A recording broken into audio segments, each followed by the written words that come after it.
Okay friends, let's talk about lunch. I share a lot of healthy cooking here on my channel. One of my passions is to help more moms cook real food simply at home for their families, because eating real nutrient-dense food and enjoying it around the table with your family is so important. But I don't typically share how we do lunch in my house, and I've gotten questions about it. So I thought we would just kind of sit down and chat through it. I have shared here before my philosophy when it comes to feeding my kids as a dietitian, and I have shared that I am no short order cook. I do not make special meals for my kids.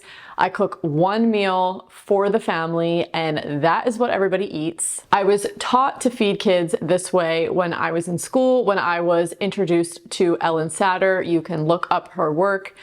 But I've also seen it play out in real life, in real time with my kids, and I've seen how it really does work to raise intuitive eaters that have, a wide palate that will accept a lot of different foods. That does not mean that my kids don't go through picky phases. Each one of them, some of them are in it right now, absolutely went through a picky phase where there was almost nothing they wanted to eat from the meals that I would make. I would always make sure there was something for them to eat, but there is no mealtime battles. There is no stress, one more bite, eat this, eat that, no coaching from me or my husband. We just let them eat. It's our job to provide, it's their job to decide. And this has really worked for my family, and I'm seeing as my older girls get older, just how accepting they are of most foods and how they're kind of turning into little foodies, which is so fun. But that pertains more to dinner, because we don't sit down for a family meal at lunch. Some kids are at school eating lunch, some kids are at home. On weekends, we're all together. But lunch is not a meal where we necessarily all sit down and break bread or share a meal. So that looks a little bit different. So I wanted to share kind of how I approach it as a mom, as a dietitian who understands that feeding kids is a huge job and it's a challenge, but it's such an important challenge. And I also see, especially in the packed lunch realm, just how reliant moms have kind of been trained to be, unfortunately, on highly processed food. So I wanted to share how I approach this. So my main goal with lunch, and I will say I'm the most lackadaisical with lunch. I'm the most, what do you want? A lot more heavy on their preferences. I'm just a lot more relaxed when it comes to lunch, again, because we're not sitting down for a shared meal. So it's a great opportunity to cater more to those likes and dislikes. So there's a little bit of that going on, but I have two main objectives when it comes to feeding my kids lunch, because I'm not as straightforward with I'm just making one meal and we're all going to eat that same thing. And those objectives are trying to get in as much protein as I can, which can be difficult for lunch foods. I feel they tend to be, especially what kids are drawn to and what they prefer, tend to be carb heavier foods. So I'm trying to get that protein in. And the other thing is I'm just trying to get in as many nutrients as possible, create whole food versions of more standard lunch foods for my kids, so that one, it's easy for me to make. I'm not cooking in the middle of the day. I don't want to cook in the middle of the day. I have no desire to do that.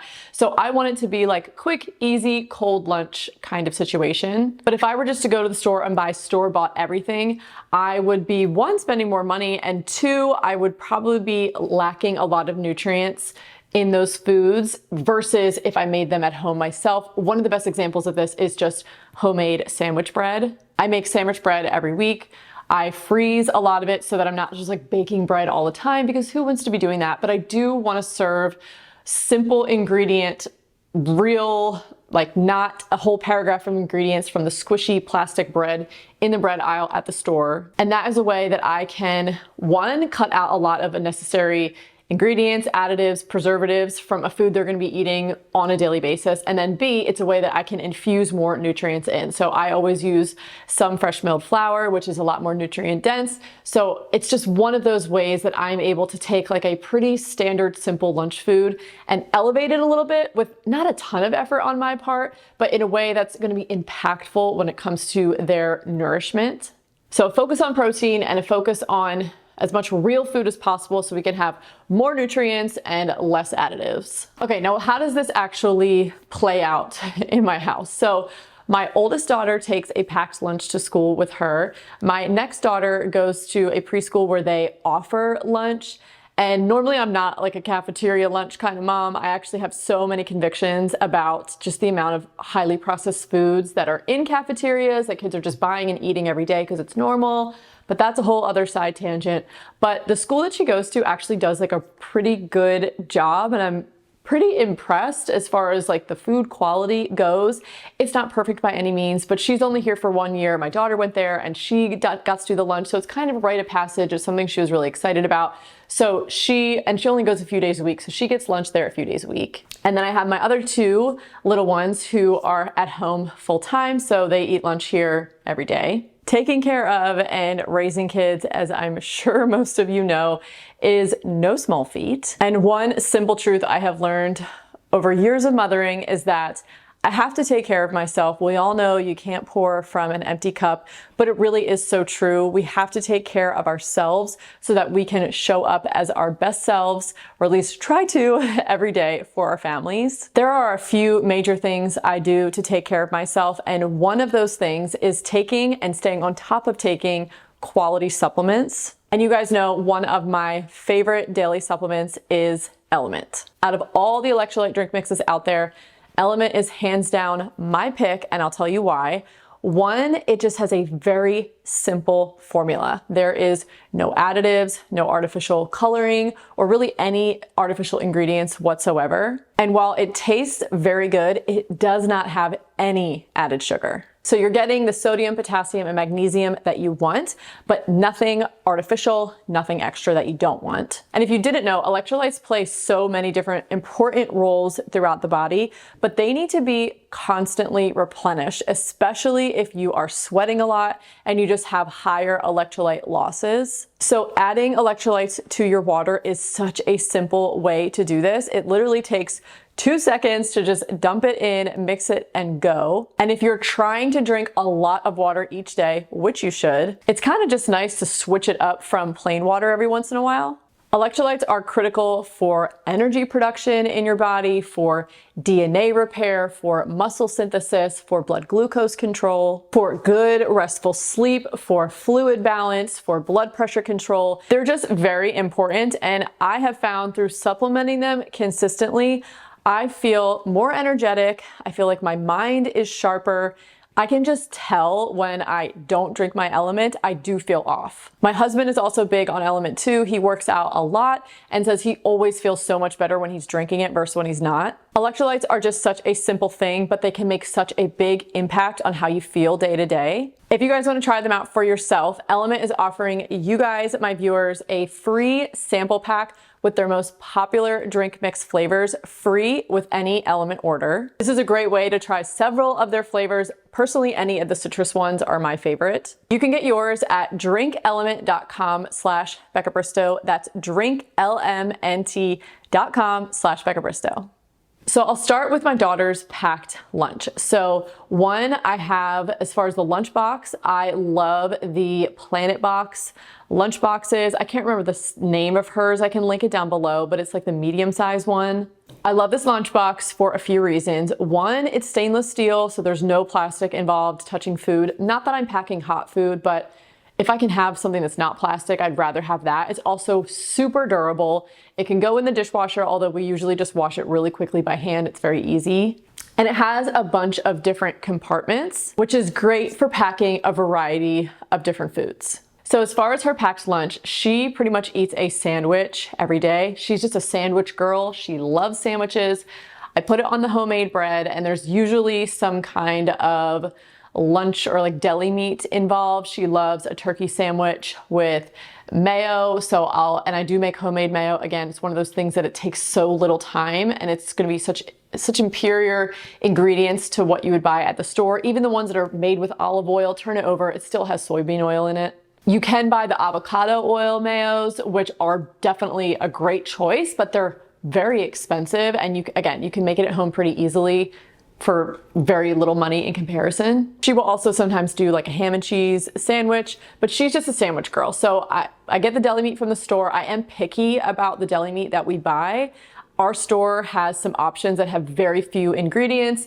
There are some deli meats that have all kinds of colorings and different additives and things that I just don't really want my kids eating if it's going to be like a habitual daily thing. But I feel fairly good about what I'm buying from the store. And again, she likes it. It's easy, so it's a good compromise. It also has protein, which is great. So I usually do a sandwich for her. And then in the other compartments, I usually have a fruit, a vegetable, which is kind of questionable for her. I'll get to that in a second. And then I always try and have some other protein source. Usually it's yogurt, or sometimes we'll do salami cut up with cheese, or sometimes, depending on schools, they're different with nuts, but if there's a nut that's safe for me to send and she likes it, I'll do that, and like a few chocolate chips in there. I just like to make sure there is another solid source of protein aside from the meat on the sandwich. Fruit is just kind of whatever's in our fridge and whatever sounds good to her that day. Sometimes it's sliced apples, sometimes we do clementines if they're in season, or strawberries. And then for the vegetable, she's not like a cold veggie kind of girl. Like, she's just not gonna eat like baby carrots, even if it's with dip. And I don't really blame her. I don't even really like that myself. So I can understand why that's not something she'd want to be eating every day. But the girl loves some pickles, which is, it's cucumbers, so I'll take it.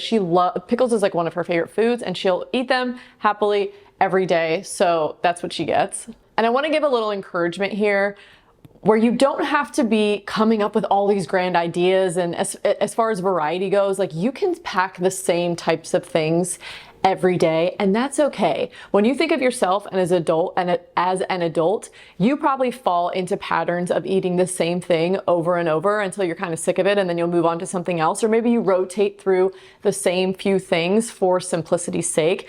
You don't have to have all this pressure. I mean, you see those like crazy videos on like shorts or reels or whatever, moms packing these like elaborate lunches, which is awesome. And I think that's great if they want to pour energy into that. But it's absolutely not necessary. What's more important is that they're eating real food and not highly processed food, if it's going to be a habitual daily thing. So if you're going and buying the big bags of chips and Doritos and Cheetos and whatever else, and that's going in the lunch every day, that is, I mean, it's just strictly speaking, nutrition-wise, it's just not a good choice, and it's not something that I would do for my kids. It is easier. It takes less time to throw a bag than it is to slice up, fruit and pickles, or to make a little cup of yogurt. As I said in the beginning of this video, it is a challenge for sure. It takes more time and, mental effort to go the extra mile, but I think going the extra mile really should be the norm. Like, just giving food, like real food, should be the norm. But this is not coming from a place of judgment, because it's so normal in our society to just give a bunch of processed food, throw the packaged things in there, and call it a day. We're just taught that that's like what you do, and it's normal, and it's like not a big deal. But really, if that's something they're eating every day, it is going to add up, and they're going to be missing out on a major opportunity for nutrients, and daily source of nutrients. And also they're going to be filling up their bodies with all of these unnatural processed additives and different ingredients that are going to extend shelf life, make things more palatable, that are made from not quite so real ingredients. So I'll get off my soapbox, but that is what I do mainly for a packed lunch. We pack a snack every day for her too. It's usually fruit. Sometimes it's crackers. It just kind of depends on, sometimes it's popcorn. It just kind of depends on what we have easily on hand, and I usually ask her, what her preference is that day. So that's how I approach packed lunches. Now let's move on to lunches at home. I keep this so simple. And a lot of the times it's my husband making lunch for the kids too. If, he's here and he's kind of like running the show at that moment, he'll make lunch for them. But we typically do the same very few simple things. So at home, we're feeding either 2 young toddlers, or if everybody's home, we've got the girls too. But again, it's the same types of things. We stick to very basic lunch foods like sandwiches. My girls, they kind of like, you know, turkey or, you know, that kind of thing. At home, a lot of the times they love peanut butter and jelly. I can't send that to school, but they will eat that at home. And again, it's a very simple staple lunch food, but depending on what you buy and what you're assembling that sandwich out of can be the make or break between something that's actually like fairly nourishing or something that's highly processed. For example, you can make a peanut butter and jelly out of like simple homemade bread made with flour and salt and oil and honey and yeast, or you could do sourdough. And you could put on peanut butter that is just made 100% from peanuts and maybe salt. And then you can choose a, you know, jelly or a jam from the store that is made with less sugar, that is made with real sugar, that is simple as far as ingredients goes. And it's going to be the same types of ingredients that if you were to make it at home, that's what would be in the jar. Or you can go the other route and you can buy store-bought bread that has a paragraph of ingredients like literally this long with fine print. You can get peanut butter that's made with hydrogenated or partially hydrogenated oils, which has trans fat. And you can get jelly, I see it in the store every week, like grape jelly with the first ingredient is high fructose corn syrup. Those are worlds apart as far as their nutrition quality. And again, I'm not saying this like out of judgment by any means. I'm just speaking strictly in nutrition terms. You can serve like simple food like a peanut butter and jelly and use a little Uncrustable maker because kids love that. But you can take that simple food that you know that they're going to like, and it's what a lot of other kids are probably eating at lunch at school if they're at school, but you can be choosy about the ingredients that go into each of the foods that make up that sandwich, and you can make it better. You can make it more nutritious. We'll usually do fruit with lunch. We'll cut up fruit. We'll also sometimes cut up cheese. We get big giant 5-pound blocks of raw cheddar we order from Azure. We always have those in the fridge. Sometimes we'll cut up salami. Again, we might do pickles. We might do some kind of, like, we call them snack plates, but it's more like kind of a very loose, lazy interpretation of like a charcuterie situation where there's some salami, some cheese, some crackers, and some fruit. And it's got a variety. It's got protein, it's got fat, it's got fiber, it's going to be filling. But again, it's individual things that my kids like, and it's just an easy way to just fill the bellies in the middle of the day with minimal thought and effort. My kids often eat yogurt with their lunch because yogurt is just easy to throw into a bowl. My biggest tip for yogurt is to buy either plain, or my kids will sometimes eat that, but they do prefer vanilla yogurt. But I will look specifically for one that is lower end on the sugar. I don't want a super sugary yogurt. And then what we do is we always buy jars of raspberry jam, essentially. There's one at the grocery store we shop at that has one with like significantly less sugar, but it's still really tasty. You don't need a lot of sugar in a fruit jam because fruit itself is very sweet. And we'll just put a little bit of that into the yogurt, and they can stir it in, and it kind of flavors it, it sweetens it up. And we can do this in plain yogurt, or we'll put a little bit maybe in vanilla yogurt too, and my kids love that. The beauty of yogurt is it's full of protein, especially if it's a Greek yogurt, which you don't have to get that, but Greek yogurt is just strained so that the whey comes out, and it essentially just takes, you know, yogurt that has whey in it, is a lot more liquidy, and it just concentrates it down into almost like a thicker paste form of that yogurt. So you're concentrating the protein, so it ends up being significantly higher in protein. I truly keep it so simple for lunch. For me, in my motherhood and my day-to-day, I don't really like lunch. It's just like my least favorite meal of the day. For myself, I don't really like to stop and eat lunch or prepare it. I don't really enjoy preparing it for my kids. I don't know why. So I just know that about myself. So I just keep it really simple, and I just try and keep it as, I mean, literally simple as far as like assembling it, like what we're actually going to make. We just kind of rotate through the same few things. But again, taking that extra time just to think through, okay, how can I make this more nutritious? And even though it's something that is a fairly quick and convenient option, like I don't want to necessarily compromise on the nutrition quality of the food. So how can I circumvent that challenge and still be able to put something together that doesn't take a lot of time or effort, but is still going to offer a lot as far as nutrition? And I will say, we always keep a big emergency bag of chicken tenders, or chicken nuggets, I should say, in our freezer. We just buy the big bag from Costco. It's not the most perfect ingredients, but again, it's not something I'm serving habitually, but we do absolutely keep that in the freezer because it's one of kids' favorite foods. It's easy to throw in the oven and throw a couple sides on there and call it a day. You absolutely don't have to be perfect, and I almost feel bad saying this, but it's just me being honest. I do feel like the bar is set very low for what we feed our kids, especially when it comes to lunch. So I just want to encourage moms out there to maybe just take it a little step further. And if you find this overwhelming, please don't be overwhelmed. You're not doing anything wrong, and you can make changes at any time. And what I always suggest is just one thing or one step at a time. So if you're in a position where you are maybe relying a lot on, it's like chicken nuggets every day for lunch, or we're packing a lunch with like mostly prepackaged foods, just pick one thing to change and do that until it doesn't feel like a big deal, until it doesn't feel like a new thing, until it's just kind of what you do, and then pick something else. So maybe it's going to take you a couple weeks or even a couple months to maybe start making bread. Instead of buying it from the store, you're going to save a lot of money.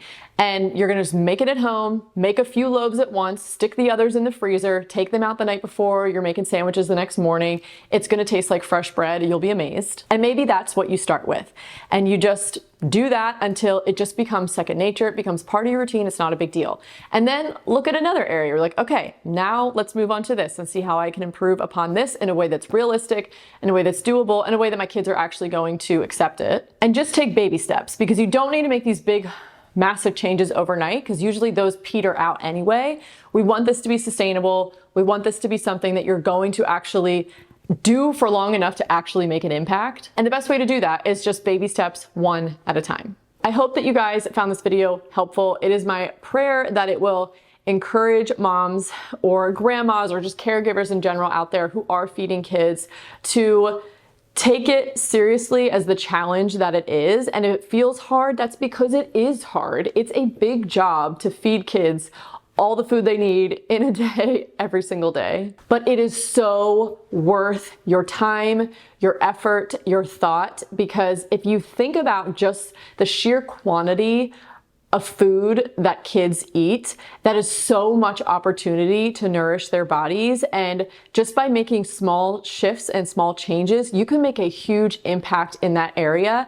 And while our kids are physically developing, their nutrient demands are high, and their palates are developing, these are the years where we can make a big impact on how they're going to look at food, consume food, interact with food for the rest of their lives, which might seem overwhelming, but we are absolutely equipped for this job. Thank you guys so much for watching this video. If you found this video helpful and would like for me to speak on other topics like this, please let me know down in the comments below. It's so helpful to hear from you guys and to know what it is you need help with, or what it is you want to see on my channel. To all of you out there fighting the good fight, feeding your kids every single day, I know it's a challenge, but you have totally got this. I'm thinking about you and praying for you on your motherhood journey, and I just so appreciate you being here. Thank you so much again for watching this video, and I will see you guys in the next one. Bye.